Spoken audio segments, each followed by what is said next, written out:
this section we will review what are fact tables and how they help speed up data analysis. In our diagram we can see the product order data represented in three forms. First, the unnormalized form, UNF, followed by the third normal form, 3NF, and finally on the right a fact table with corresponding dimensional tables. A fact table with regards to our initial product order transactions typically comprises only of the primary key and relevant foreign key information. In other words, it is somewhere between an unnormalized table and its third normal form dimensional tables. While unnormalized data can be cumbersome to review and even slow to query if the number of fields is very large, a fact table looks to address these problems by only storing the bare essentials, namely the index and foreign key relations we identified by normalizing the data.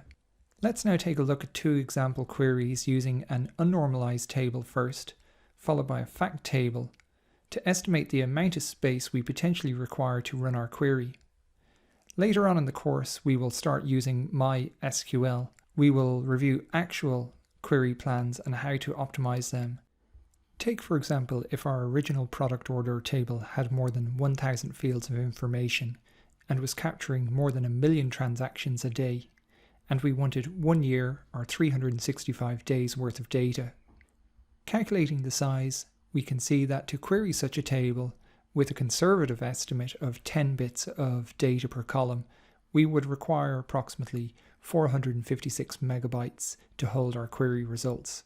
In addition, we also need to take into account server load, number of users on the database server running queries, and shared memory resources. At best, if we are running on a fast server, this may take anywhere between a few minutes to a few hours to return our results, depending on the server load. Ideally, we want to trim down our query as much as possible to just the bare essentials, and by utilizing a fact table which is already optimized for us, this should help reduce the amount of storage that is required for our result set. Now let's review the equivalent fact table. This time our table contains only the relevant primary key and foreign key relationships along with a date field. We estimate that our query will only require 4.5 megabytes of server space, and even less if we are not concerned with using all the data from the fact table. So hopefully this illustrates for you the importance of using fact tables and good database design. To summarize, fact tables help identify very quickly for an analyst what fields of information are relevant to a transaction, and should also indicate to us what dimensional tables are potentially available, where foreign keys are traditionally named relative to their corresponding dimensional tables.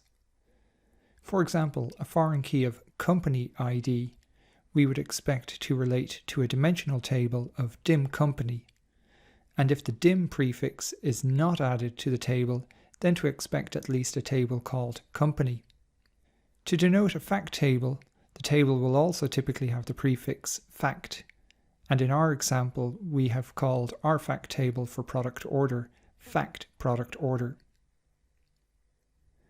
That concludes this section on fact tables.